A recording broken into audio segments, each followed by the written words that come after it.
Since the Attainment Challenge started, we've been focusing on addressing the key issues that lead to poorer attainment amongst children from more deprived communities.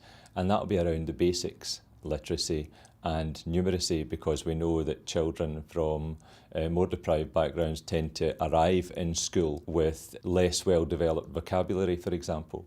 And that's why we have focused our efforts around staffing which will impact most effectively on the issues that lead to poorer attainment. What we are seeing with the work that we've been doing is that children's vocabulary is improving, and also their word association skills are improving drastically.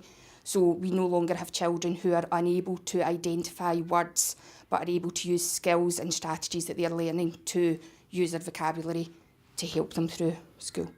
I think that it's really exciting that they have decided to employ speech and language therapy as part of the Attainment Challenge, and I think that it's really good that they're recognising that those verbal language skills are the building blocks to children being able to access literacy and numeracy and the health and wellbeing. So for me it's really exciting. We've looked at reading, and we've looked at how we teach reading.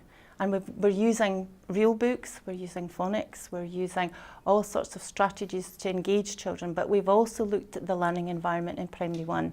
And we've totally transformed the learning environment into a play-based environment where children are being taught by the class teacher but also have opportunities to practice their learning in a play environment and learn from each other and with each other. She's definitely always been good, and they've always been good at pushing her on, but in the last year she's been doing a lot of work with the principal teacher as well to do a comprehension through her reading. So she goes away and she does set tests for comprehension that she does on her own, like one-to-one learning, which has definitely brought her on, because although she was always good at reading, her creativity side of thing was never great, and actually turning that into writing her own stories, which is now, there's been a massive difference in that since she started Primary 2 this year.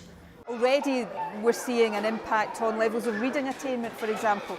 So this is an important part of our overall work to make sure that we're providing in Scotland an excellent education system, as we are, but that education system is providing excellence for all young people regardless of their background.